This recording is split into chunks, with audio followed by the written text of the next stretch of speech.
ওমানে ইরান ও যুক্তরাষ্ট্রের মধ্যে প্রথম দফার আলোচনার মাত্র কয়েকদিন পর হঠাৎ করেই উত্তপ্ত হয়ে উঠল আকাশ। আন্তর্জাতিক কূটনীতি যখন পরমাণু আলোচনার দ্বিতীয় দফার অপেক্ষায়, তখন আকাশে ভেসে উঠেছে যুদ্ধের ছায়া। প্রশ্ন উঠেছে, আলোচনার আড়ালে কি যুক্তরাষ্ট্র পিছু হটাতে চাইছে ইরানকে? স্টিলথ বোমারু বিমান, ইরানের আকাশসীমার দিকে আমেরিকার তীব্র গতি। প্রতিবেদন বলছে, মার্কিন বিমান বাহিনীর পারমাণবিক অস্ত্র বহনে সক্ষম B-2 স্টিলথ বোমারু বিমান ইরানের আকাশসীমার দিকে এগিয়ে যায়। এই বিমানগুলোর উপস্থিতি নিয়ে তীব্র চাঞ্চল্য ছড়ায়। হঠাৎই ইরান সেনাবাহিনীর তরফ থেকে আসে সরাসরি সতর্কবার্তা। এক পা এগোলে প্রতিরোধ হবে সর্বশক্তিতে। আর সেই সতর্কতার পরপরই মার্কিন যুদ্ধ বিমানগুলো ঘুরে দাঁড়ায়, ফিরে যেতে বাধ্য হয়। কূটনৈতিক আলোচনার মঞ্চে গুজবের ঝড়, সংঘর্ষ কি আসন্ন? এই ঘটনার ঠিক আগে ওমানের মাটিতে প্রথম দফার মার্কিন ইরান পরমাণু আলোচনা শেষ হয়। সামনে 19 এপ্রিল শুরু হতে যাচ্ছে দ্বিতীয় দফা। অথচ ঠিক এই সময়ে ছড়িয়ে পড়েছে গুজব মধ্যপ্রাচ্যে বড় ধরনের সামরিক সংঘর্ষে। অনেকে বলছেন, আলোচনা একদিকে আর অন্যদিকে সামরিক চাপে ইরানকে দমিয়ে রাখতে চাইছে আমেরিকা। সামাজিক যোগাযোগ মাধ্যমে ঘুরে বেড়াচ্ছে এমন মুখোমুখি সংঘর্ষের বিবরণ। যদিও সেগুলোর সত্যতা এখনো যাচাই হয়নি, তবে সময়টি যথেষ্ট অস্বস্তিকর। আলোচনার ঠিক আগে এমন উত্তেজনা কাকতালীয় নয় বলেই মনে করছেন আন্তর্জাতিক বিশ্লেষকরা। 2025 সালের মার্চে যুক্তরাষ্ট্র ভারত মহাসাগরের ডিয়েগো গার্সিয়া দ্বীপে 6টি B-2 বোমারু বিমান মোতায়েন করে। এই বিমানগুলো শুধু পারমাণবিক অস্ত্রই নয়, পৃথিবীর সবচেয়ে বড় বাংকার ধ্বংসকারী বোমাও বহনে সক্ষম। হুথিদের বিরুদ্ধে ইয়েমেনে যুক্তরাষ্ট্রের চলমান হামলার মধ্যেই এই মোতায়েন ঘটেছে। তবে আন্তর্জাতিক মহলের চোখ বলছে, এই পদক্ষেপ শুধু ইয়েমেন নয়, ইরানকে ঘিরেই বড় কিছু ইঙ্গিত দিচ্ছে। বিশেষ করে যখন ট্রাম্প প্রশাসন স্পষ্ট হুমকি দিয়েছে, ইরান যদি 60 দিনের মধ্যে পরমাণু চুক্তিতে না আসে, তাহলে সামরিক ব্যবস্থা হবে চূড়ান্ত। 19 এপ্রিল দ্বিতীয় দফার আলোচনা। এর আগে ওমানে প্রথম রাউন্ড হয়েছিল যথেষ্ট গোপনে। কিন্তু আলোচনার আসার পাশাপাশি যে প্রশ্নটা বড় হয়ে উঠেছে, এটা কি সত্যি শান্তির রাস্তা নাকি কৌশলের অংশ? যুক্তরাষ্ট্রের এই পদক্ষেপে ইঙ্গিত স্পষ্ট। আলোচনার টেবিলে হাত মিলিয়ে আকাশে স্টিলথ ছায়া ছড়িয়ে ইরানকে বার্তা দেয়া, সময়ে ফিরলে ভালো, না হলে আঘাত আসবেই। শেষ কথায় হুঙ্কার, শান্তি আর যুদ্ধের মাঝখানে দাঁড়িয়ে আছে বিশ্ব। এখন চোখ সবার 19 এপ্রিলের দিকে। এটাই এখন মধ্যপ্রাচ্যের মঞ্চে সবচেয়ে বড় নাটক। সামনে আলোচনার টেবিল, কিন্তু আকাশে ঘুরছে যুদ্ধ বিমান। আলোচনার আড়ালে কি আসছে বড় ধাক্কা? উত্তরের অপেক্ষায় বিশ্ব।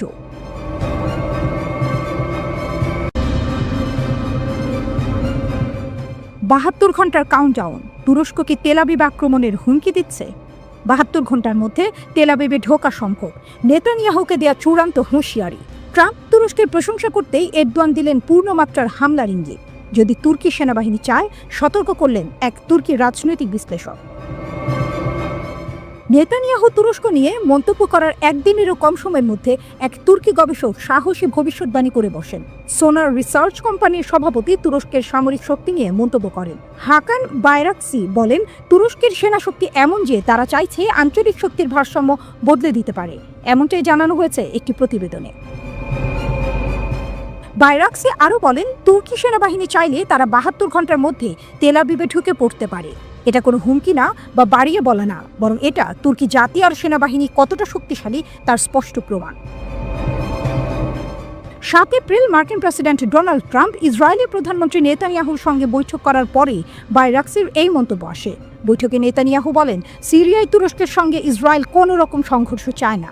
এদিকে মার্কিন প্রেসিডেন্ট ডোনাল্ড ট্রাম্প ইসরায়েল ও তুরস্কের মধ্যে মধ্যস্থতা করতে চেয়েছেন। বেশ কিছুদিন হলো দুই দেশের একে অপরকে হুমকি দিয়ে যাচ্ছে।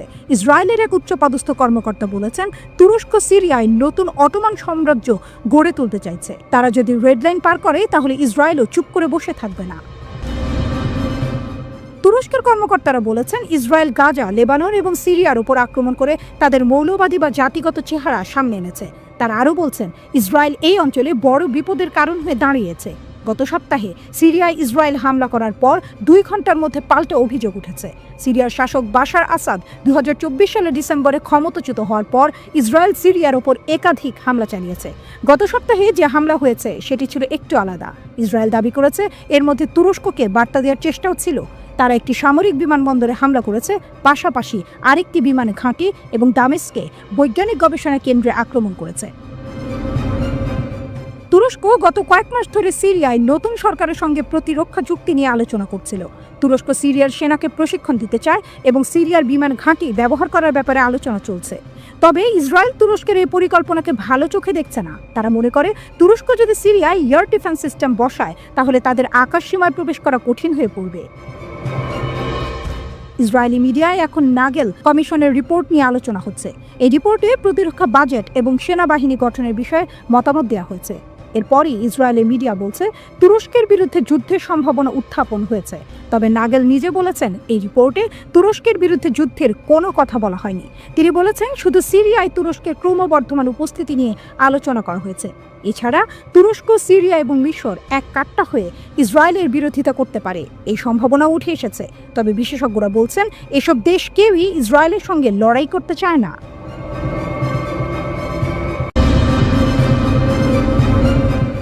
লোহিত সাগরের বুকে ভেসে থাকা একদা অদম্য মার্কিন রণতরী ইউএসএস হ্যারি এস ট্রুম্যান আজ কি তবে নীরব? হুথিদের দাবির গর্জনে আজ বিশ্ব শুনছে এক নতুন ইতিহাসের শব্দ। হ্যাঁ, ট্রাম্প হুথি যুদ্ধের মধ্যেই ইয়েমেনি প্রতিরোধ গোষ্ঠীর এক বিস্ফোরক দাবি, যুক্তরাষ্ট্রের এই বিশাল বিমানবাহী রণতরী এখন আর সেবায় নেই। বাতাসে ভাসছে এক রুদ্ধশ্বাস জিজ্ঞাসা, এই কি তবে আমেরিকার আত্মঘাতী আত্মবিশ্বাসের পতনের শুরু? 13ই এপ্রিল এক্স প্ল্যাটফর্মে হুথি নিয়ন্ত্রিত সামরিক অ্যাকাউন্ট ঘোষণা করল যুক্তরাষ্ট্র স্বীকার করেছে ট্রুম্যান এখন পরিষেবার বাইরে। যদিও ওয়াশিংটনের মুখ বন্ধ, সামরিক দপ্তর এখনো নিশ্চুপ, কিন্তু লোহিত সাগরের জল যেন এখন বিস্ফোরিত বারুদের গন্ধে ভারী। এই দাবির পেছনে রয়েছে একাধিক আগুনঝরা অধ্যায়। 11ই এপ্রিল হুথিদের মুখপাত্র জানান আবারও ক্রুজ ক্ষেপণাস্ত্র ও ড্রোনের সমন্বয়ে তারা ট্রুম্যানকে লক্ষ্য করে চালিয়েছে নির্ভুল হামলা। এর আগেও বহুবার এই যুদ্ধ জাহাজ ছিল তাদের নিশানায়। মার্কিন যুক্তরাষ্ট্র প্রতিবারই আকাশে প্রতিরক্ষা ছুঁড়ে বলেছে আমরা সফলভাবে প্রতিহত করেছি, কিন্তু কতবার আর অস্বীকারে সত্য চাপা পড়ে। গত 2 সপ্তাহে হুতিরা আকাশ থেকে নামিয়েছে চতুর্থ MQ-9 রিপার ড্রোন। 13ই এপ্রিল ধ্বংস হয়েছে আরও একটি।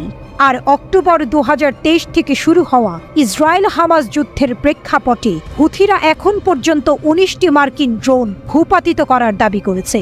গাজা যখন জ্বলছে, হুথিরা তখন প্রতিজ্ঞাবদ্ধ, প্রতিরোধী তাদের অস্ত্র। আকাশ জল ভূমি যেখানে হোক, তাদের ক্ষিপ্র আঘাত থেকেই কেউ নিরাপদ নয়। আমেরিকা হুথিদের দমন করতে 15 মার্চ থেকে খরচ করেছে $1 বিলিয়ন বেশি, কিন্তু তাতে হুথিদের অগ্নি থেমেছে কোথায়? 4 এপ্রিলের মার্কিন রাতভর বিমান হামলায় নিহত হয়েছে 6 জন, আহত 30। হুথি স্বাস্থ্যমন্ত্রী জানিয়েছেন এপি অনুসারে গত 1 মাসে 120 জন নিহত। হুথিদের হাতে ক্ষেপণাস্ত্র জুলফিকার, প্যালেস্টাইন 2 আর ড্রোন।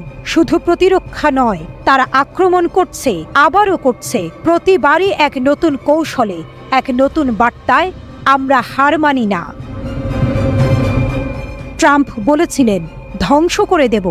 আজ হুথিরা উত্তর দিচ্ছে আমরা এখনো দাঁড়িয়ে আছি, আগুন হাতে। এ যেন এক নতুন অধ্যায়ের শুরু। হুথিদের আঘাত শুধু যুদ্ধের নয়, তা যুক্তরাষ্ট্রের অহংকারের মেরুদণ্ডে এক স্রোতস্বিনী ঘা।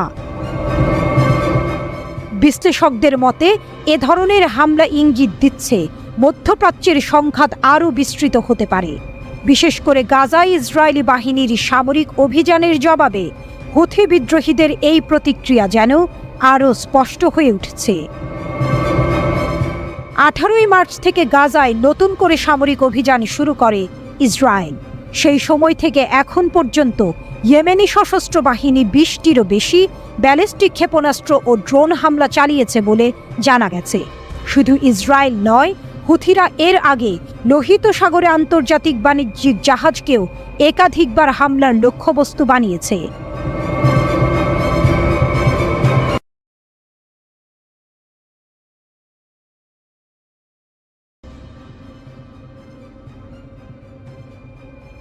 ফিলিস্তিনের স্বাধীনতাকামী সংগঠন হামাস নতুন অস্ত্র ও কৌশল নিয়ে প্রস্তুত। 40,000 সক্রিয় যোদ্ধার বাহিনী নিয়ে ইসরায়েলের ওপর বড় আক্রমণের জন্য প্রস্তুতি নিচ্ছে। ইসরায়েলি প্রতিরক্ষা কর্মকর্তারা জানিয়েছেন যে হামাস আইডিএফ বাহিনী দ্বারা আংশিকভাবে নিয়ন্ত্রিত টানেল ব্যবহার থেকে দূরে থাকছে এবং এখন ইসরায়েলি সৈন্যদের লক্ষ্য করে ভবনগুলিতে উন্নত বিস্ফোরক ব্যবহার করছে।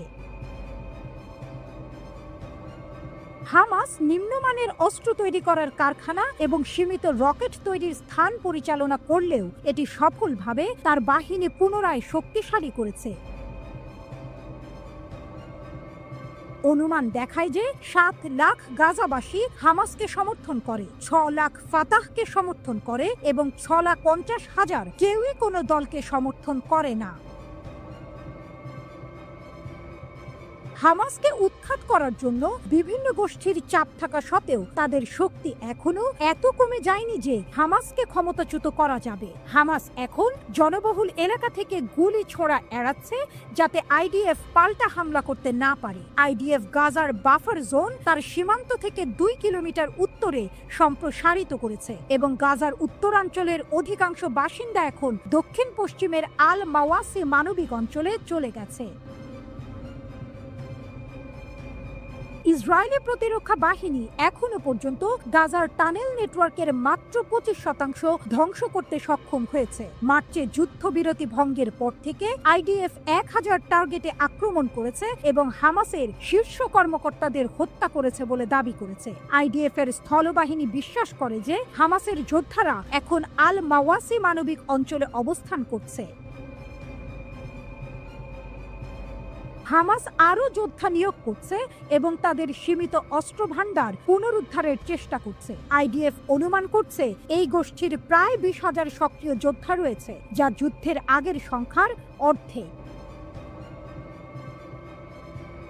গত জানুয়ারিতে রয়টার্সের প্রতিবেদনে বলা হয়, ইসরায়েলের সঙ্গে লড়াই শুরু হওয়ার পর থেকে নতুন করে ফিলিস্তিনি স্বাধীনতাকামী সংগঠন হামাস আরও 10 থেকে 15,000 যোদ্ধা নিয়োগ দিতে সক্ষম হয়েছে। মার্কিন গোয়েন্দা তথ্য সম্পর্কে অবহিত মার্কিন কংগ্রেসের 2 সদস্য এ তথ্য জানিয়েছেন। তাদের তথ্য অনুযায়ী ইরান সমর্থিত হামাসের এসব যোদ্ধা ইসরায়েলের জন্য স্থায়ী হুমকি হিসেবে রয়ে যাচ্ছেন।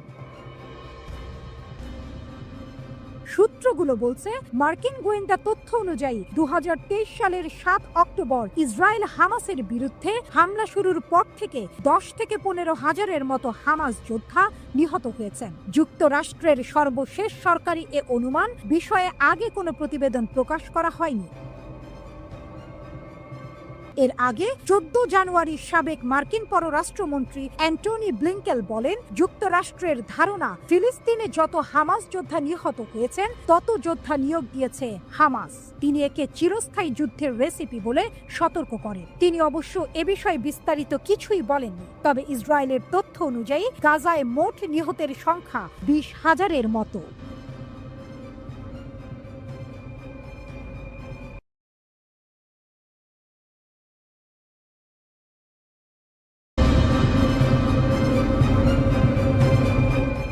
আকাশের বুকে বিস্তার করে আছে যে অদৃশ্য ভয়, যে গর্জনে কাঁপে সীমান্তের রেখা, যে ছায়া দেখে শত্রুর হৃদয়ে জেগে ওঠে আতঙ্ক, তাই যুদ্ধ বিমান।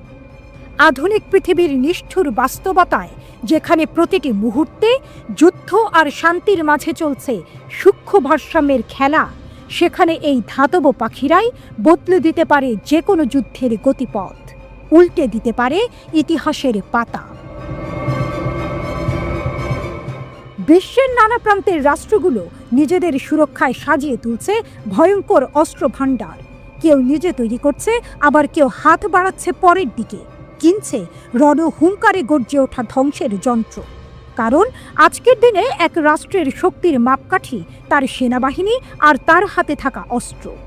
আর যে সেনাবাহিনী যতটা সুসজ্জিত, যতটা আধুনিক, যতটা আগ্রাসী, ততটাই সে রাষ্ট্রের মাথা উঁচু, ততটাই তার আধিপত্যের দাবি। প্রযুক্তির অগ্রগতির এই অনবরত ছুটে চলা দৌড়ে অস্ত্রগুলো হয়েছে আশ্চর্য রকম বুদ্ধিমান, শক্তিশালী, ধ্বংসাত্মক। মিনিটে মিনিটে তারা ছিন্ন ভিন্ন করতে পারে এক একটি শহর, এক একটি স্বপ্ন। আর এই অস্ত্র সম্ভারের মুকুটমণি যুদ্ধ বিমান, আকাশের একচ্ছত্র অধিপতি, বজ্রের মতো আগমন যাদের, বিদ্যুতের মতো আঘাত। যুদ্ধের ময়দানে এরা যেন বিধ্বংসী বৃষ্টির আগমনী দূত। তাহলে আসুন জানি সেই 5টি যুদ্ধ বিমানের নাম, যারা শুধু অস্ত্র নয়, তারা ইতিহাস রচনা করার ক্ষমতা রাখে। প্রথমেই লকহিড মার্কিন F-35 লাইটনিং। মার্কিন যুক্তরাষ্ট্রের 5ম প্রজন্মের এক বিস্ময়, এখন পর্যন্ত তৈরি সবচেয়ে বিপজ্জনক যুদ্ধ বিমান এটি। নিঃশব্দে, নিশ্চিহ্নে ছায়ার মতো প্রবেশ করতে পারে। ইসরায়েল ইরানের বিরুদ্ধে এক গোপন অভিযানে এই যুদ্ধ বিমান ব্যবহার করেছিল। এমনকি ইরান জানতেই পারেনি যে তাদের আকাশপথে নেমেছিল মৃত্যু, নেমেছিল এক নিস্তব্ধ বজ্রপাত। এরপর আসে F-22 মার্কিন বিমান বাহিনীর গর্ব, তাদের প্রথম 5ম প্রজন্মের যুদ্ধ বিমান, বিশ্বের প্রথম স্টিলথ প্রযুক্তিযুক্ত যোদ্ধা। শব্দের গতিকে হার মানিয়ে উড়ে চলে, শত্রুর চোখের সামনেই থেকে যায় অদৃশ্য। আকাশের বুকে ঘনিষ্ঠ ডগ ফাইটে এই যন্ত্র এক কথায় অতুলনীয়। তৃতীয় নামটি সুখোই Su-57 ফ্যালন, রাশিয়ার 5ম প্রজন্মের এক কাণ্ডারি, স্টিলথ প্রযুক্তিতে মোড়ানো এক আগুন ছড়া বার্তা। এ বিমানের জন্ম হয়েছে আকাশের কর্তৃত্ব ও মাটির বুকে ধ্বংস নেমে আনার লক্ষ্যে। যদিও সংখ্যায় এখনও রাশিয়ার বাহিনীতে কম, কিন্তু ক্ষমতায় এর ভার অতল, এর হুমকি অবর্ণনীয়। চতুর্থ যুদ্ধ বিমান, দক্ষিণ কোরিয়ার গর্ব K5-21, বিশ্বের অন্যতম মারাত্মক যুদ্ধ বিমান এটি। দক্ষিণ কোরিয়া এবং ইন্দোনেশিয়ার যৌথ প্রয়াসে তৈরি এই বিমানে রয়েছে উন্নত AESA রাডার, স্টিলথ বৈশিষ্ট্য এবং এমন কিছু প্রযুক্তি যা F-35 এর ছায়াকে মনে করিয়ে দেয়। ফলে এটিকে 4.5 প্রজন্ম আর 5ম প্রজন্মের মাঝের সীমানায় দাঁড় করানো যায়। এটি শুধু প্রযুক্তি নয়, এটি এক উচ্চাকাঙ্ক্ষার ডানা।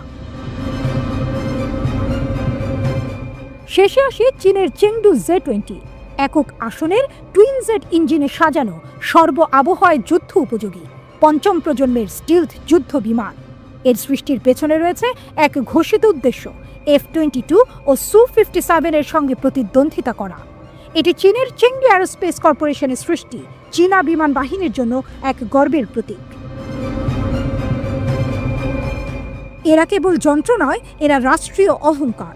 এদের গর্জনে কেঁপে ওঠে সীমান্ত, এদের ছায়ায় থমকে যায় আক্রমণ, এদের উপস্থিতিতেই অনেক সময় থেমে যায় এক পুরো যুদ্ধ। পৃথিবীর আকাশের বুকে যখন এরা উড়ে, তখন নিচে অপেক্ষা করে শুধু নীরবতা আর এক অনিশ্চিত ভয়।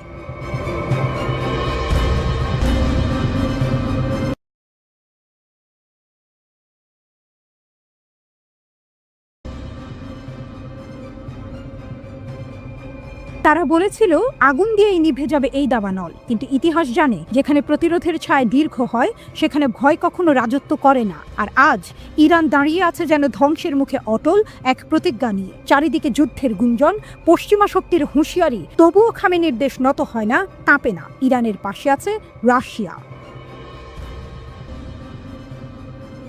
ইরানের প্রতি মার্কিন প্রেসিডেন্ট ট্রাম্পের অন্তহীন সতর্কবার্তা নিয়ে রাশিয়ার ব্যঙ্গ, বোমা শান্তি আনতে পারে না। মার্কিন হুমকির কড়া সমালোচনা করল রাশিয়া। মার্কিন হামলার আশঙ্কার মধ্যে ইরান কি করছে তা নিয়ে রাশিয়া বড় একটি তথ্য প্রকাশ করেছে।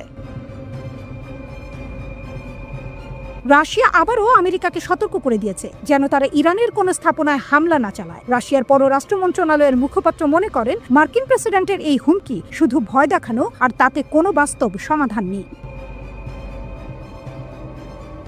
মারিয়া জাখারোভা বলেছেন, বিশ্ব এখন ইরানের বিরুদ্ধে এসব নিরন্তর হুমকিতে ক্লান্ত হয়ে পড়েছে। তিনি আরও বলেন, ইরানি সামরিক অভিযান চালিয়ে সমস্যার কোনো সমাধান হবে না। তিনি জানিয়েছেন, সত্যিই এখন বিশ্ব ক্লান্ত হয়ে পড়েছে ইরানের বিরুদ্ধে এসব একঘেয়ে হুমকি শুনতে শুনতে। মানুষ এখন বুঝতে পারছে বোমা হামলা দিয়ে কখনো শান্তি আনা যায় না। রাশিয়ার প্রেসিডেন্টের দপ্তর ক্রেমলিন বলেছে, ট্রাম্প যেভাবে ইরানকে হুঁশিয়ারি দিয়েছেন সেটি খুবই কঠোর বক্তব্য। ক্রেমলিনের মুখপাত্র জানিয়েছেন, ইরান এখন যেসব পদক্ষেপ নিচ্ছে তা আসলে নিজেদের রক্ষা করার জন্য। দিমিত্রি পেসকভ নামের এই মুখপাত্র বলেন, আমেরিকা ও ইরান যেন সংঘর্ষ না বাড়িয়ে বরং সরাসরি যোগাযোগে মনোযোগ দেয়। রাশিয়া ইরানের খুব ঘনিষ্ঠ মিত্র। তারা আগেও অনেকবার আমেরিকাকে সতর্ক করেছে যেন তারা তেহরানে হামলা না চালায়। এই ঘটনার একদিন আগে রাশিয়ার সংসদের নিম্নকক্ষ ইরানের সঙ্গে একটি প্রতিরক্ষা চুক্তি অনুমোদন করেছে। এই চুক্তির মূল লক্ষ্য হল রাশিয়া ও ইরানের মধ্যে রাজনৈতিক, সামরিক এবং অর্থনৈতিক সম্পর্ককে আরও গভীর করা। রাশিয়ার পক্ষ থেকে বলা হয়েছে, এই চুক্তি রাশিয়া ও ইরানের সম্পর্ককে এমন এক স্তরে নিয়ে যাচ্ছে যেখানে দুই দেশ পূর্ণাঙ্গ কৌশলগত অংশীদার হিসেবে কাজ করবে। এতে উভয় দেশের জন্য গুরুত্বপূর্ণ নানা ক্ষেত্রে সহযোগিতা আরও জোরদার হবে এবং একটি ন্যায্য ও বহুমুখী আন্তর্জাতিক ব্যবস্থা তৈরির দিকেও এগিয়ে নিয়ে যাবে।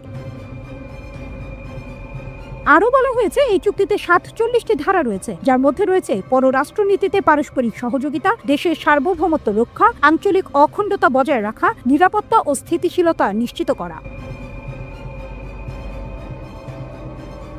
এছাড়াও বাণিজ্য, অর্থনীতি, বিজ্ঞান, বিনিয়োগ, প্রযুক্তি, শিক্ষা, স্বাস্থ্য, খেলাধুলা, সংস্কৃতি, পর্যটন সহ বিভিন্ন ক্ষেত্রে একসঙ্গে কাজ করার নীতিমালাও নির্ধারণ করা হয়েছে।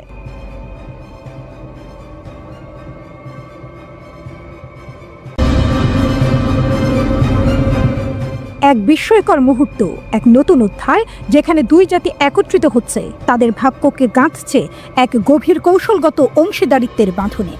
রাশিয়া এবং ইরান দ্বিতীয় বিশ্বযুদ্ধের পর থেকে তাদের সম্পর্ক কখনো মসৃণ নয়, কিন্তু আজকের দিনে তারা এক হয়ে উঠছে। আন্তর্জাতিক রাজনীতির ঝলকানি মাঠে যেখানে একের পর এক প্রতিকূলতা তাদের দিকে ধেয়ে আসে, তারা সিদ্ধান্ত নিয়েছে এবার তারা একে অপরকে শক্তির সাথে সামলাবে। এই চুক্তি রাশিয়া ইরান সম্পর্ককে একটি বিস্তীর্ণ কৌশলগত অংশীদারিত্বের স্তরে উন্নীত করে, উভয় দেশের জন্য বিভিন্ন অগ্রাধিকার ক্ষেত্রগুলিতে সহযোগিতা আরও গভীর করার লক্ষ্য রাখে এবং একটি ন্যায়সঙ্গত বহুমেরু আন্তর্জাতিক ব্যবস্থা প্রতিষ্ঠাকে উৎসাহিত করে। রাশিয়ার উপপররাষ্ট্রমন্ত্রী আন্দ্রেই রুদেনকোর ঘোষণা, সম্ভাব্য ইরান মার্কিন যুদ্ধে হস্তক্ষেপ করবে রাশিয়ান সামরিক বাহিনী। ইরান রাশিয়ার সাথে কৌশলগত প্রতিরক্ষা চুক্তি স্বাক্ষর করেছে। আমেরিকা যদি ইরানি ঘাঁটিতে হামলা চালায় তবে আমরা তাকে সাহায্য করব না। তেহরান এবং ওয়াশিংটনের মধ্যে ক্রমবর্ধমান উত্তেজনার মধ্যে মস্কোর বড় ইরানপন্থী পদক্ষেপ। রাশিয়ার সংসদের নিম্নকক্ষ ইরানের সাথে একটি প্রতিরক্ষা চুক্তি অনুমোদন করেছে বলে জানা গেছে। চুক্তির লক্ষ্য ইরানের সাথে রাজনৈতিক, সামরিক এবং অর্থনৈতিক সম্পর্ক আরও গভীর করা। উভয় দেশ একে অপরকে সাধারণ নিরাপত্তা হুমকি মোকাবেলায় সহায়তা করতে সম্মত হয়েছে। শর্ত দেয় যে কোনো দেশ যদি আগ্রাসনের মুখোমুখি হয় তবে কোনো দেশই অন্যের শত্রুকে সাহায্য করবে না। রাশিয়ার উপপররাষ্ট্রমন্ত্রী আন্দ্রেই রুদেনকো বলেছেন, এই চুক্তি রাশিয়া ইরান সম্পর্ককে একটি বিস্তৃত কৌশলগত অংশীদারিত্বের স্তরে উন্নীত করে, উভয় দেশের জন্য অগ্রাধিকারের বিস্তৃত ক্ষেত্রগুলিতে সহযোগিতা আরও গভীর করার লক্ষ্য রাখে এবং একটি ন্যায়সঙ্গত বহুমেরু আন্তর্জাতিক ব্যবস্থা প্রতিষ্ঠাকে উৎসাহিত করে। 47টি অনুচ্ছেদ সম্বলিত এই চুক্তিতে বৈদেশিক নীতিতে সহযোগিতা, রাষ্ট্রীয় সার্বভৌমত্ব, আঞ্চলিক অখণ্ডতা রক্ষা এবং নিরাপত্তা ও স্থিতিশীলতা নিশ্চিত করার জন্য পক্ষগুলির প্রতিশ্রুতির রূপরেখা দেওয়া হয়েছে। এটি বাণিজ্য, অর্থনৈতিক, বৈজ্ঞানিক, বিনিয়োগ এবং প্রযুক্তিগত ক্ষেত্রের পাশাপাশি শিক্ষা, স্বাস্থ্যসেবা, ক্রীড়া, সংস্কৃতি, পর্যটন এবং অন্যান্য ক্ষেত্রে সম্পর্ক উন্নয়নের নীতিগুলি প্রতিষ্ঠা করে। রাশিয়ার উপপররাষ্ট্রমন্ত্রী আন্দ্রেই রুদেনকো জানিয়েছেন, এই মুহূর্তে আমরা এই বিস্তৃত কৌশলগত অংশীদারিত্ব চুক্তিতে স্বাক্ষর করছি। এই সহযোগিতা রাজনীতি, প্রতিরক্ষা, নিরাপত্তা, অর্থনীতি, বাণিজ্য, অর্থ, বিনিয়োগ, পরিবহন, সংস্কৃতি, শিক্ষা, ক্রীড়া, পর্যটন এবং অন্যান্য ক্ষেত্রে বিস্তৃত। চুক্তিতে গোয়েন্দা ও নিরাপত্তা পরিষেবা তথ্য বিনিময়ের বিধানও অন্তর্ভুক্ত রয়েছে। এই বিস্তৃত কৌশলগত চুক্তিটি জানুয়ারিতে ইরান এবং রাশিয়ার প্রেসিডেন্টরা স্বাক্ষর করেছিলেন। কার্যকর হওয়ার আগে মস্কোর সংসদে ভোটদান প্রয়োজন ছিল। ইরানের পারমাণবিক স্থাপনাগুলোতে আসন্ন মার্কিন হামলার আশঙ্কার মধ্যে এটি এসেছে। নতুন পারমাণবিক চুক্তি না হলে ইরানের পারমাণবিক স্থাপনাগুলিতে বোমা হামলার হুমকি দিয়েছিলেন ডোনাল্ড ট্রাম্প।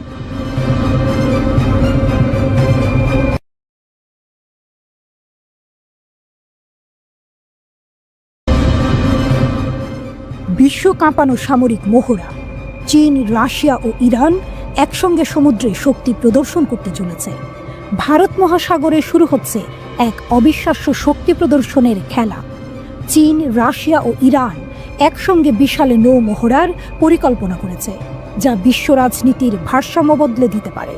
এই মহড়ার নাম সিকিউরিটি বেল্ট 2025, যেখানে চীনের অত্যাধুনিক টাইপ 052D ক্ষেপণাস্ত্র ধ্বংসকারী জাহাজ থাকবে। রাশিয়া তার প্রশান্ত মহাসাগরীয় যুদ্ধজাহাজ মোতায়েন করবে, আর ইরান নিয়ে আসবে বিপ্লবী গার্ড কর্পসের শক্তিশালী নৌ ইউনিট। বিশ্বব্যাপী নজর কাড়া এই সামরিক মহড়া কেবল প্রতিরক্ষামূলক নাকি আক্রমণাত্মক? এই বিশাল সামরিক মহড়া হবে ইরানের চাবাহার বন্দরের কাছে, যেখানে 3 দেশের নৌবাহিনী একসঙ্গে বিভিন্ন কৌশল চর্চা করবে। এ যেন এক নতুন শক্তি জোটের উত্থান। মহড়ার মূল লক্ষ্য বলা হয়েছে সামুদ্রিক নিরাপত্তা বৃদ্ধি ও জলদস্যুতা দমন। তবে বিশেষজ্ঞরা বলছেন এটি পশ্চিমাদের জন্য এক স্পষ্ট বার্তা।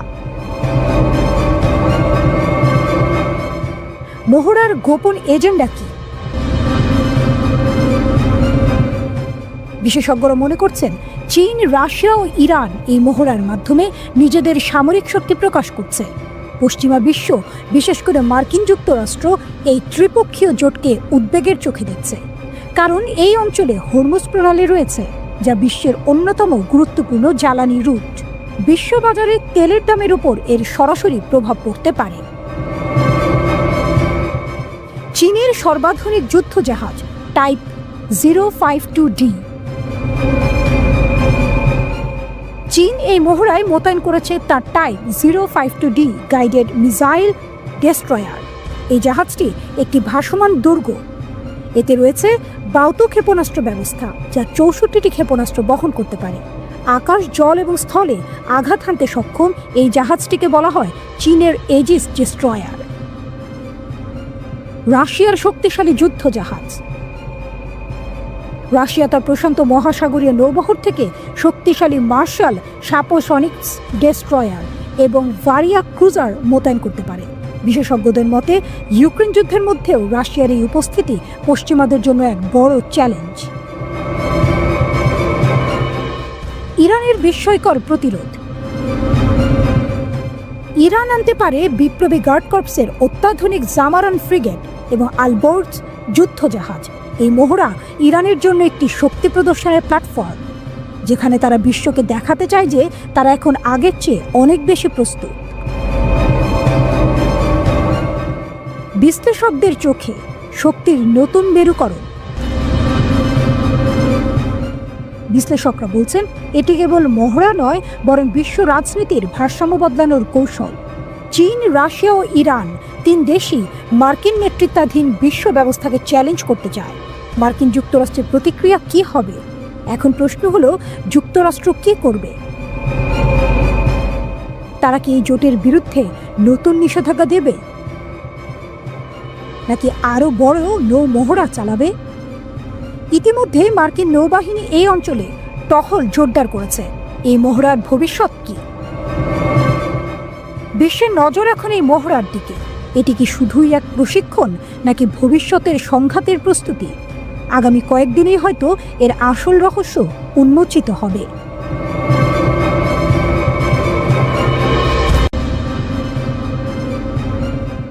ইয়েমেনের আকাশে মার্কিন বোমা, আর তার জবাবে আকাশ কাঁপিয়ে ইসরায়েলের বুকে ইয়েমেনি সশস্ত্র বাহিনীর বজ্র নিক্ষেপ। আকাশে গর্জে উঠেছে প্রতিশোধ। আরব ভূমির বুক ফুঁড়ে ছুটে এসেছে লৌহ নিথর এক ব্যালিস্টিক গর্জন, যার উৎস ইয়েমেন, যার প্রেরক হুথি, উদ্দেশ্য ইসরায়েল। শুরুটা হয়েছিল ভয়াবহ। মাত্র কয়েক ঘন্টা আগে ইয়েমেনের রাশ ইসা তেলবন্দরে তাণ্ডব চালিয়েছিল মার্কিন যুদ্ধ বিমান। চোখের পলকে ধ্বংস হয়ে যায় শান্ত বন্দর। আল মাসিরাহ চ্যানেল দেখিয়েছে সেই ভয়াবহ দৃশ্য। ৩৮ জনেরও বেশি মানুষ নিহত, আহত শতাধিক। প্যারামেডিক, বন্দরকর্মী, নিরাপত্তারক্ষী কেউ রেহাই পায়নি। আর তার ঠিক পরেই ইসরায়েল জুড়ে বেজে ওঠে সাইরেন। জেরুজালেম, পশ্চিম তীর সবখানে আতঙ্কের ছায়া। তীব্র শব্দে নেমে আসে হুথিদের ধ্বংসাত্মক ব্যালিস্টিক ক্ষেপণাস্ত্র। তাদের প্রতিশোধ যেন বজ্রের মতোই সুনির্দিষ্ট এবং অপ্রতিরোধ্য। তবে এবার আইডিএফ এর প্রতিরক্ষা ব্যবস্থা সতর্ক ছিল। তারা গুলি করে সেই মিসাইল ভূপাতিত করেছে। তবু আতঙ্ক থামেনি, কারণ এটা একক হামলা নয়। মার্চের 18 তারিখ থেকে, যেদিন গাজায় হামাসের বিরুদ্ধে ইসরায়েল নতুন করে আগ্রাসন শুরু করে, তারপর থেকেই হুথিরা ইসরায়েলের দিকে ছুঁড়েছে 20টিরও বেশি ব্যালিস্টিক মিসাইল এবং ড্রোন। এই হামলাগুলোর মধ্যে অর্ধেকই সরাসরি আঘাত হানে, বাকিগুলো আকাশেই প্রতিহত। কিন্তু প্রতিবারই মনে পড়ে যায় ইয়েমেন এখন আর শুধু যুদ্ধ বিধ্বস্ত দেশ নয়, বরং সে আজ প্রতিশোধের প্রতীকে রূপান্তরিত হয়েছে। আর হুথিরা তারা এখন কেবল একদল বিদ্রোহী নয়, বরং আঞ্চলিক শক্তির প্রতীক। ইসরায়েল এখন জানে প্রতিটি হুথি ক্ষেপণাস্ত্র শুধু ধ্বংস নয়, বরং বার্তা বহন করে। আইডিএফ হোম ফ্রন্ট কমান্ড প্রথমবারের মতো নতুন এক সিস্টেম ব্যবহার করেছে, যার মাধ্যমে সাইরেন বেজে ওঠার আগেই নাগরিকদের সতর্কবার্তা পাঠানো হয়েছে। তবুও আতঙ্ক ছড়িয়ে পড়েছে ঘরে ঘরে, কারণ জানে সবাই হুথিদের ব্যালিস্টিক ক্ষেপণাস্ত্র আকাশ ভেদ করে আসে, তাদের প্রতিশোধ জ্বলন্ত আগুনের মতো। এ হামলা আরও একটি প্রশ্ন উস্কে দেয়, যুক্তরাষ্ট্র যখন ইয়েমেনের বন্দর ধ্বংস করে তখন তারা কিভাবে জানে এই আঘাতের পাল্টা জবাব আসবেই? জানুয়ারিতে ডোনাল্ড ট্রাম্প ফের প্রেসিডেন্টের দায়িত্বভার নেওয়ার পর গত মাস থেকে যুক্তরাষ্ট্র ইয়েমেনে বড় আকারের সামরিক হামলা শুরু করে। হুথিরা লোহিত সাগরে চলাচল করা জাহাজের ওপর হামলা বন্ধ না করা পর্যন্ত এই আক্রমণ চলবে বলেছে ওয়াশিংটন। হুথিরা প্রমাণ করে দিয়েছে তারা শুধু রক্ষাকারী নয়, জবাবদিহিতার বাহক। তাদের চোখে চোখ রেখে যুদ্ধ করা সহজ নয়। তাদের আকাশে কাঁপানো মিসাইল আজ বিশ্বের সামনে প্রশ্ন তোলে, কে আজ আক্রমণকারী আর কে প্রকৃত রক্ষক? ইসরায়েলের ভূমিতে আতঙ্ক আর হুথিদের হাতে ইতিহাসের নতুন পর্বের সূচনা। হয়তো এই যুদ্ধ থামবে না এখনই। জানুয়ারিতে হামাস ও ইসরায়েলের মধ্যে 2 মাসের যুদ্ধবিরতির সময় হামলা বন্ধ রেখেছিল তারা। ইসরায়েল গত মাস থেকে গাজায় ফের অভিযানে নামলে হুথিরাও লোহিত সাগরে জাহাজে হামলা আবারও শুরুর হুমকি দেয়, যদিও এখন পর্যন্ত নতুন কোনো হামলার দাবি করেনি তারা।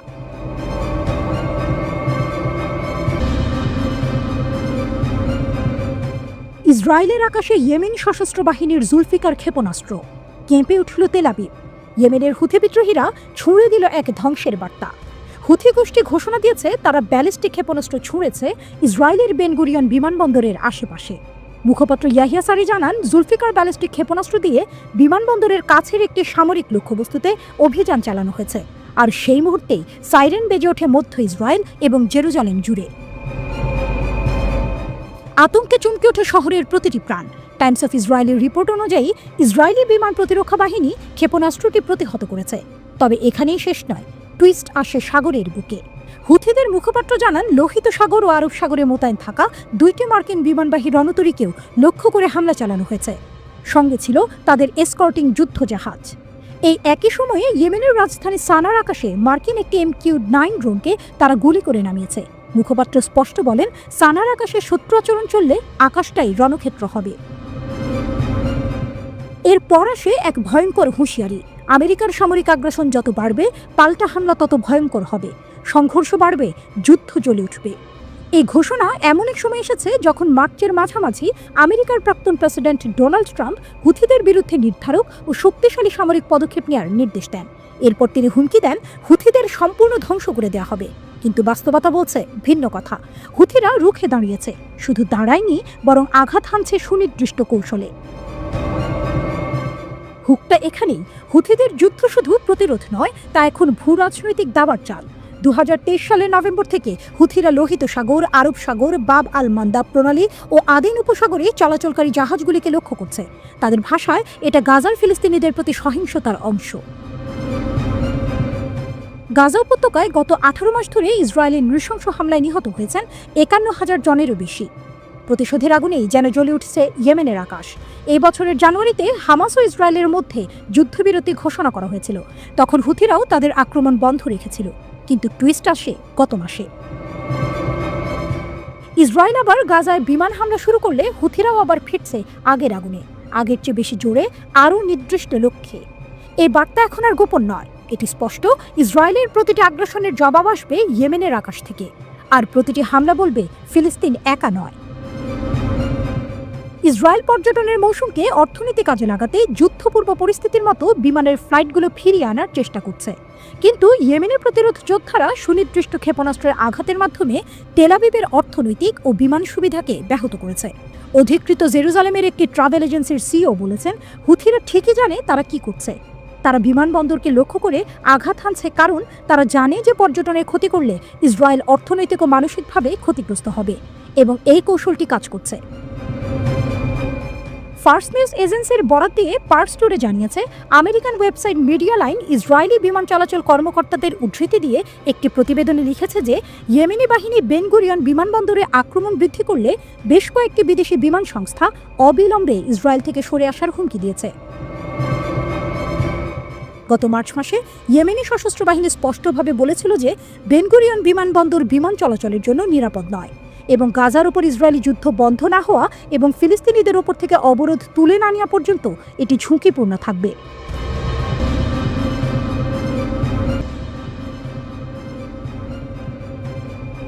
হুথি চীন জোটে কাঁপছে আমেরিকা, স্যাটেলাইটে চোখ, নিশানায় যুদ্ধ জাহাজ, সরাসরি আক্রমণে সহায়তার অভিযোগ চীনের বিরুদ্ধে। লোহিত সাগরের আকাশ আজ আর শান্ত নয়, সেখানে ভাসছে স্যাটেলাইটের চোখ, চীনা চোখ। সেই চোখের দৃষ্টি এখন হুথিদের হাতে অস্ত্র। মার্কিন যুক্তরাষ্ট্র বলছে তাদের সবচেয়ে বড় প্রতিদ্বন্দ্বী এখন হুতিদের সহযাত্রী। চীনা সংস্থা সরাসরি হুতিদের সাহায্য করছে। এটা কেবল একটি সহায়তা নয়, এটা যুদ্ধের ভাষা। চ্যাংগুয়াং স্যাটেলাইট টেকনোলজি একটি চীনা স্যাটেলাইট কোম্পানি। অভিযোগ, তারা হুতিদের ছবি দিয়েছে, যে ছবি ব্যবহার হয়েছে মার্কিন রণতরীর নিশানায় নিতে। এই কোম্পানি চীনের সামরিক ও নিরাপত্তা ব্যবস্থার সঙ্গে যুক্ত। এই প্রতিষ্ঠান কি শুধুই ব্যবসা করছে নাকি করছে গোয়েন্দাগিরি? ফিনান্সিয়াল টাইমস জানিয়েছে চীনের সামরিক বাহিনীর সঙ্গে যুক্ত এই কোম্পানি লোহিত সাগরে থাকা মার্কিন ও আন্তর্জাতিক জাহাজগুলোর ছবি সরবরাহ করছে হুতি যোদ্ধাদের কাছে। এই বিস্ফোরক অভিযোগ এনেছে মার্কিন পররাষ্ট্র দপ্তর।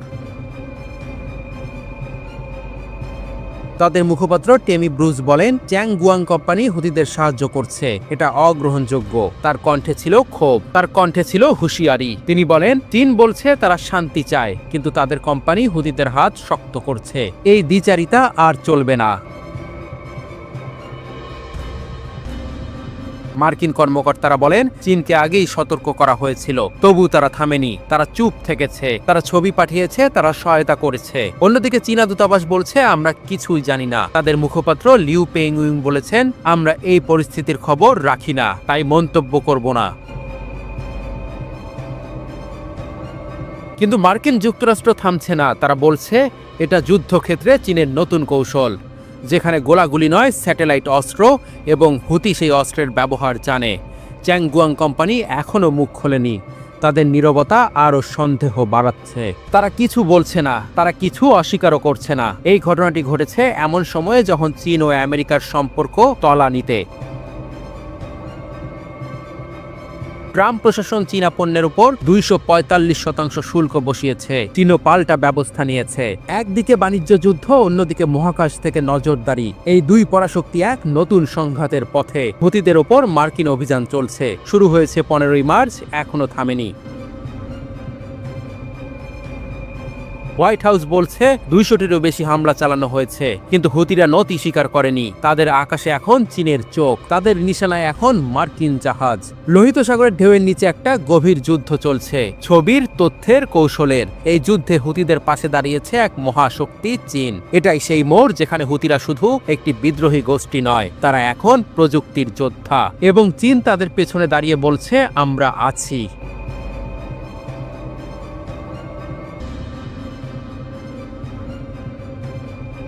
অভূতপূর্ব ইরান সৌদি ট্রায়াঙ্গল ট্রাম্পকে ফেলেছে কূটনৈতিক ঘূর্ণিতে। সারা দুনিয়া চমকে গেছে। আচমকা এমন কিছু ঘটল যা কেউ ভাবেনি। মার্কিন যুক্তরাষ্ট্র যখন ইরানের সঙ্গে পারমাণবিক আলোচনায় গলা শুকিয়ে ফেলেছে, ঠিক তখনই ইরান ও সৌদি আরব হাত মিলিয়ে ফেলল। হ্যাঁ, ঠিক শুনেছেন। তেহরান ও রিয়াদ, যারা এক সময় ছিল কূটনৈতিক প্রতিদ্বন্দ্বী, আজ তারা যেন এক কোরিওগ্রাফিতে নেচে চলেছে। এই নতুন ট্রায়াঙ্গল বিপাকে ফেলেছে ডোনাল্ড ট্রাম্পকে। ইতিহাসের পাতায় লেখা হয়ে গেল নতুন এক অধ্যায়। তেহরানের বুকে সৌদি আরবের প্রতিরক্ষা মন্ত্রী প্রিন্স খালিদ বিন সালমানের পদচারণা, ইরানের মাটিতে তার উপস্থিতি, এ যেন এক বিস্ময়ের মুহূর্ত। কিন্তু থেমে থাকেনি এখানেই। খালিদ সঙ্গে নিয়ে এসেছিলেন এক বিশেষ বার্তা। সৌদি বাদশাহ সালমানের হাতে লেখা চিঠি পৌঁছে দিলেন ইরানের সর্বোচ্চ নেতা আয়াতুল্লাহ খামেনির হাতে। আর খামেনির প্রতিক্রিয়া, তা ছিল অভূতপূর্ব, ঐতিহাসিক, বিস্ময়কর। খামেনি বললেন, ইরান সৌদি আরবের সঙ্গে তার কিছু অগ্রগতি ভাগ করে নিতে প্রস্তুত। সরাসরি খেলাধুলা, নির্দ্বিধায় ঘোষণা। তিনি আরো বলেন, আমরা বিশ্বাস করি ইরান ও সৌদির সম্পর্ক দুই দেশের জন্যই লাভজনক হবে। ভাইয়ের মতো হাতে হাত ধরে চলাটাই উত্তম। অন্যের উপর নির্ভর নয়, বরং পরস্পরকে সাহায্য করা এখন সময়ের দাবি। খামেনি সতর্ক করলেন, এই ঘনিষ্ঠতার শত্রুতা আছে, তাদের ষড়যন্ত্র কাটিয়ে উঠতেই হবে, আর ইরান প্রস্তুত। অন্যদিকে প্রিন্স খালিদও পিছিয়ে থাকেননি। তিনি বললেন, আমি এমন এক সম্পর্ক চাই যা আগের সব কিছু ছাড়িয়ে যায়, একটি শক্তিশালী আস্থাপূর্ণ বন্ধন। তেহরানে তার সফরে তিনি আলোচনায় বসেন ইরানের জেনারেল মোহাম্মদ হোসেন বাঘেরির সঙ্গে, যেখানে দুই দেশ নিরাপত্তা, প্রযুক্তি, সামরিক সহযোগিতা ও ভবিষ্যতের একতা নিয়ে কথা বলে। 2023 সালে চীনের মধ্যস্থতায় ইরান সৌদি সম্পর্ক পুনঃপ্রতিষ্ঠিতর পর থেকে দুই দেশের সামরিক বাহিনীর মধ্যেও সহযোগিতা বৃদ্ধি পেয়েছে বলে জানিয়েছে ইরানের সেনাবাহিনীর চিফ অফ স্টাফ মোহাম্মদ বাঘেরি।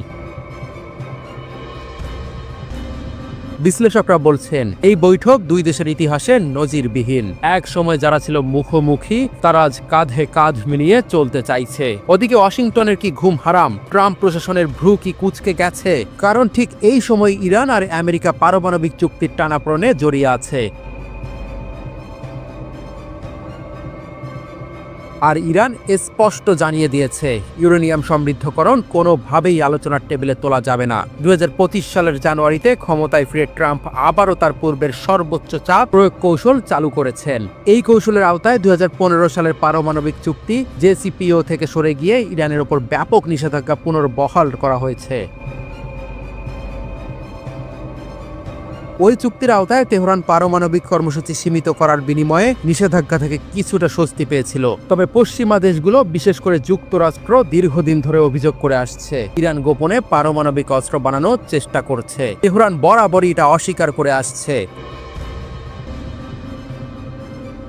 হাসি মুখে যখন তেহরান ও রিয়াদ সামনে হাঁটছে, ওদিকে ট্রাম্পের কূটনৈতিক পায়ের তলা যেন খুঁজে পাচ্ছে না মাটি। এই দৃশ্য নাটকীয়, এই মোড় অবিশ্বাস্য। দুই প্রাচ্য শক্তির এই যুগলবন্দী বিশ্ব রাজনীতির মানচিত্রে দাগ কাটছে আগুনের রেখায়। এ যেন রাজনীতির আকাশে নতুন সূর্যোদয়, আর সেই আলোয় চোখ ধাঁধিয়ে গেছে আমেরিকার।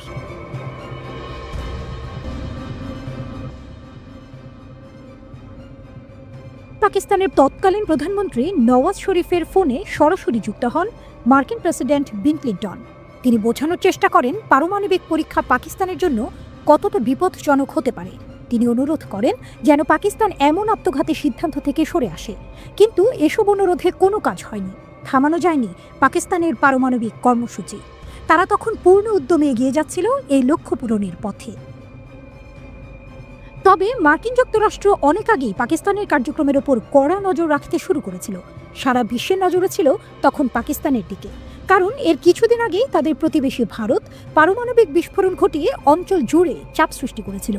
একে শুধুই প্রতিবেশী বলা যায় না। 1947 সালে স্বাধীনতার পর থেকেই ভারত পাকিস্তানের সম্পর্ক বৈরী। কেবল কথার লড়াই নয়, সে সময় রীতিমতো যুদ্ধে জড়িয়েছে তারা।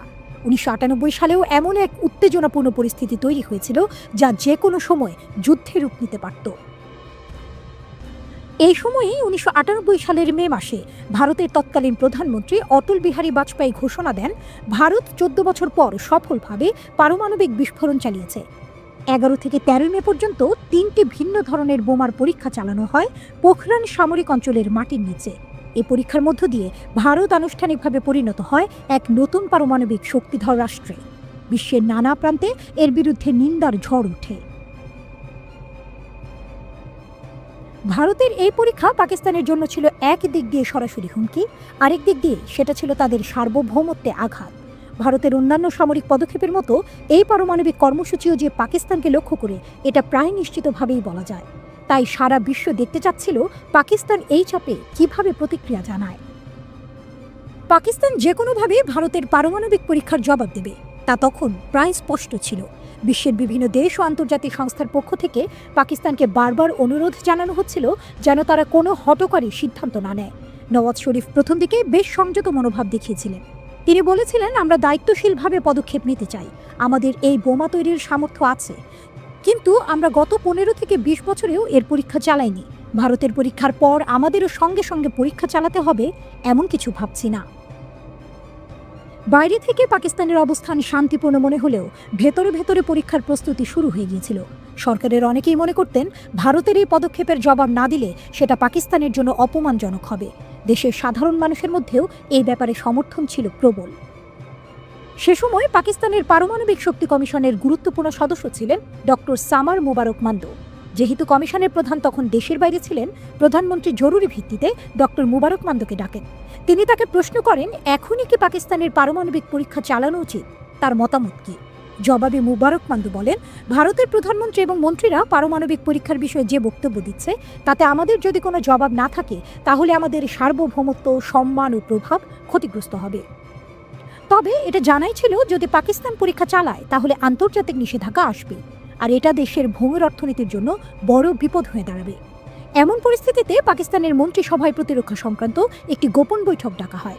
এমনকি সাধারণ পার্লামেন্ট সদস্যরাও এর খবর জানতেন না। সেই বৈঠকে সবাই একমত হন ভারতের জবাবে পারমাণবিক পরীক্ষা করতেই হবে। বৈঠকে সিদ্ধান্ত হয় দ্রুততম সময়ের মধ্যে পরীক্ষা চালানো হবে, তবে পুরো প্রক্রিয়াটি থাকবে গোপনে। ডক্টর মুবারক মান্দের নেতৃত্বে শুরু হয়ে যায় প্রস্তুতি। পরীক্ষার স্থান নির্ধারিত হয় চাগি পর্বতমালার একটি নির্জন অঞ্চল বেলুচিস্তানে মাটির নিচে। এই পরীক্ষা পাকিস্তানের জন্য ছিল বিশাল চ্যালেঞ্জ। একদিকে সারা বিশ্বের চোখ রাঙানি, আরেকদিকে ব্যর্থ হলে আন্তর্জাতিকভাবে চরম লজ্জার মুখোমুখি হতে হতো। এমন অবস্থায় প্রধানমন্ত্রী ফোন করেন ডক্টর মুবারক মান্দোকে, জিজ্ঞেস করেন সফল হওয়ার কতটা সম্ভাবনা আছে। মুবারক মান্দো তাকে আশ্বস্ত করেন, আমরা আগে কখনো এমন পরীক্ষা করিনি ঠিক, কিন্তু আমরা আত্মবিশ্বাসী আমরা পারব।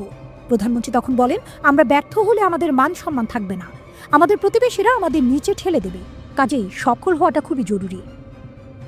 ততদিনে মার্কিন যুক্তরাষ্ট্র সহ পশ্চিমা দেশগুলো বুঝে গিয়েছিল পাকিস্তান পরীক্ষা করবেই। তারা চাপ সৃষ্টি করতে থাকে, এমনকি বিল ক্লিন্টন প্রস্তাব দেন $5 বিলিয়ন অর্থ সহায়তা। কিন্তু পাকিস্তান সিদ্ধান্তে অটল থাকে। পশ্চিমা দেশগুলো হুঁশিয়ারি দেয় পরীক্ষা চালালে কঠিন নিষেধাজ্ঞা আসবে।